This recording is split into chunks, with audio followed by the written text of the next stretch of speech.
जाहैबाय जोङो अनेक दिननिफ्राय मोनसे आलादा रायजो सृष्टि खालामनायनि जोंनि डिमान्डनि जों खामानि मावबाय थादोंमोन। जेखिया जोङो बे बिसायख'थिनि सम बोथोरखौ नायनानै दानि सम बोथोरखौ नायनानै नायबाय जोङो जे जोङो बिटिसिआनो थायाबा बा बिटिसि जे जोंनि रैखा कबच ट्राइबेलजों लोगोसे बाव बिभिन्न जाति भाषानि मानसिफोर जायफोर दङ बे बिटिसिआनो थायाबा जोङो आलादा रायजोखौ सोरनि जुनै जों दिनो नागिरदों होननानै जोङो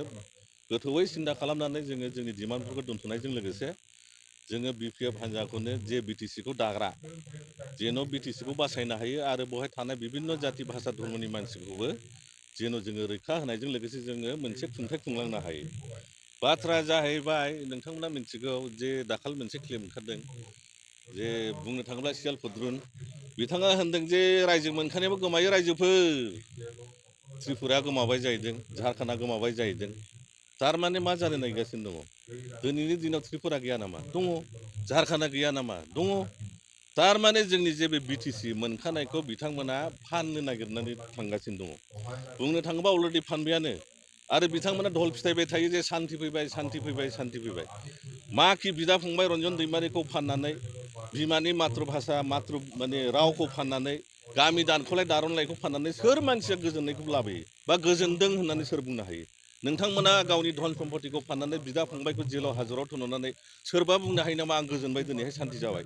थारमाने मा जानानै दं जोंनि परिस्थितियाव दा बिटिसि एलेकायाव खुनु गोजोननाय गैया सान्ति गैया बुंनो थाङोब्ला जुजाइनि अरबादि मोनसे दोहो दोहो खामगासिनो दङ बे सानसे समाव गिदिर अर जोंगोन बुंनो थाङोब्ला बारहुंखा बारनायनि सिगां मोनसे साइक्लन फैनायनि सिगां मोनसे निजोम बोथोर जायो दा बे बोथोरासो जानानै दङ बिटिसिनि खुनु बासिन्दा खुनु आधार कास्ट खुनु ट्राइबेल रावबो गोजोननाय गैया बुंनो थाङोब्ला नोंथांमोना बिटिसिआ जुदि थायाबा स्क्रेप जायोबा आं दाखालिबो मोनसे खोथा होनदों जे 6 सिडुलावहाय मोननै स्टेटास मोना बिएससिआबो काउन्सिल बिटिसिआबो काउन्सिल बिटिआरआबो काउन्सिल दा जुदि बिटिआरआ जुदि संबिधानिक मर्यादा मोनोब्ला होमब्ला बिटिसिआ अट'मेटिक स्क्रेप जानो थांगासिनो दङ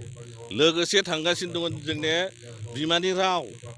बिदा फंबायखौथ' फानखाबाय जे बिटिसिखौ बुंनो थाङोब्ला बिटिसिनि दफाफोरखौ रिभिजिट खालामनानै खमजर खालामनो हानानै जेन' गासै खुंथायजों लोगोसे पावार फांसनफोरखौ आसामाव लानानै थांनो हायो दा बिमानि रावा माबोरै गोमानो नागिरदों 2003आव जेब्ला बिटिसि एकर्ड जायो क्लज नाम्बार 9 गोसोआव ला 90 फारियाव 8 सिडुलाव जोंनि भाषाया हाबफादों थारमाने आन्दलननि एकर्डजोंसो जोंनि 90 फारियाव भाषा हाबफादों जुदि बिटिसिआ स्क्रेप जायोबा मा नोङो 90 फारियाव हाबनाय 8 सिडुल भाषाखौ बोरै लाखिगोन नोंथांमोना बेखौथ' लाखिनो हाया दा दिनैनि दिनाव बिसोरो बेखौ एस'सियेट लेंगुवेज होननानै आसामनि बेजोंनो गिदिर धल फिथाइ बायनानै जे सान्थना खालामनो नागिरगासिनो जों मिथिगौ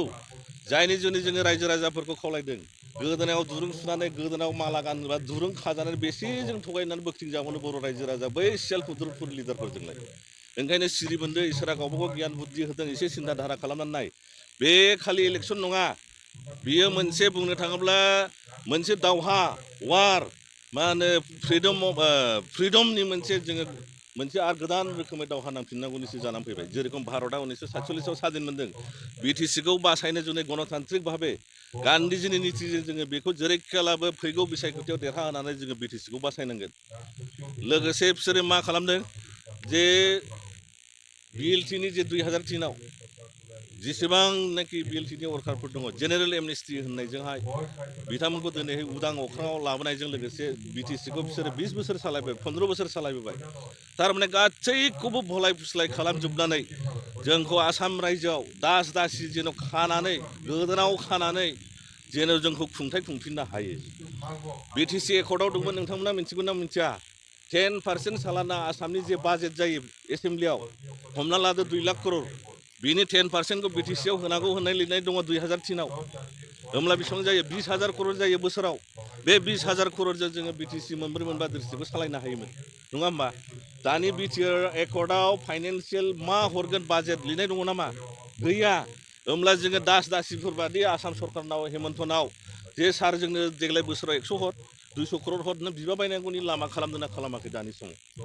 जायनि जुनै जोङो होनदों बिटिसिखौ जेरैखियालाबो बासायनांगोन आरो आं मोनसे खोथा होनदों दाखालि बड'लेण्डखौ गोदोना सिमब्रिनानै दिल्लीयाव फबना गारबोबाय नङा होमबा बिनि मानिया मा जादों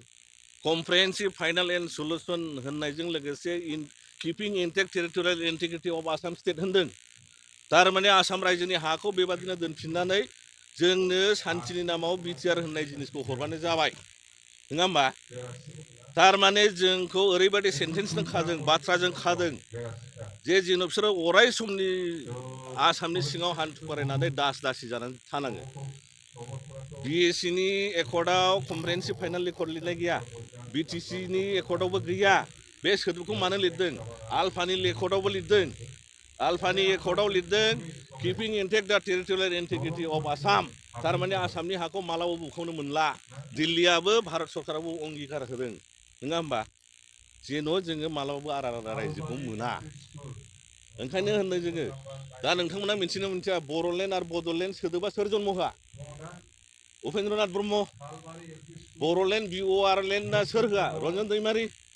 दा बर'लेण्ड बड'लेण्डखौ जोंनो नांला होननानै कमप्रेहेन्सिभ फाइनाल सलिउसन 2020नि 27 थारिख खालि लिरबाय दा बावहाय जुदि बड'लेण्डआ आदा उपेन्द्रनाथ ब्रह्मनि कनसेप्टब्ला जन्म होनाया बेब्ला प्रमद बर'आ मानिथो प्रेसिडेन्टमोन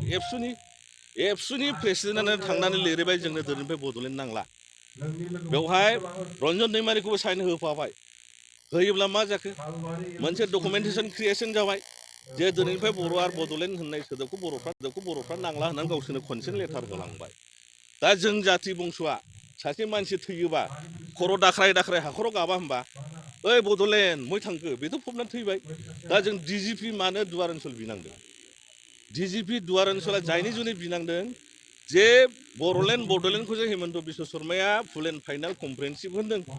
डिजिपि दुवार्सखौथ' होननो हायाखै बियो जायनि जुनै जोङो डिजिपिया दुवार्स होननाय हालामखौ जों बिनांदों जेनाखि 18 दुवार्सजों लानानै नोङो सदिया टु फ्रन्टियार ट्रेकसिम तिस्तानिफ्राय लानानै जोंजों जेना बिसोरथ' हान्थु खरायनानै निर्लज्ज भाबे बिमानि रावखौ दाथ' आंहा मोनसे दुखुसो फैयो जायफोर दा जोंनि आसाम माने सावथालि भाइफोर बर'फोर बिमानि रावखौ फरायगासिनो दंमोन दानि एलपि स्कुलाव हाबगासिनो दं जायफोर बर'नि राव लानानै बिसोरनि भबिष्यतआ मा जागोन जायफोर दा प्रफेसार खालामनानै दं मास्टारि खालामनानै दं बर' भाषाखौ लानानै बिसोरनि भबिष्यतआ मा जागोन जों आसाम बेंगल जेरावबो बर' मिडियाम खुलिनो हायोमोन मानोना नेसनेल लेभेलनि लेंगुवेज दा बे जिनिसा जोंना डिग्रेड जानानै एस'सियेट लेंगुवेज जानो थांगासिनो दङ माखि नोंथांमोना बे अन्थाइ खाम्फा गायसननाय हा माबा माबि मा होनो आइवाइ माबा सेल्फ हेल्प ग्रुपनि फैसाजोंनो आननायबाय थानोसै नामा जोंनि मानसिया 2-3 मासनि परे जुदि बे हालामाव जुदि जों जेनोबा फैगौ बिसायख'थियाव अब्ला बे बिटिसिआ 3-4 मासनि उनावनो स्क्रेप जानो थांगासिनो दं लोगोसे थांफाबाय नोंनि बिमानि राव दैबानाव गोजावलांबाय रन्जन दैमारिमोनखौबो फानजोब्बाय बेनि उनाव बड'लेण्डखौबो फाननानै फैजोब्बाय दा बै फायखारिफ्रा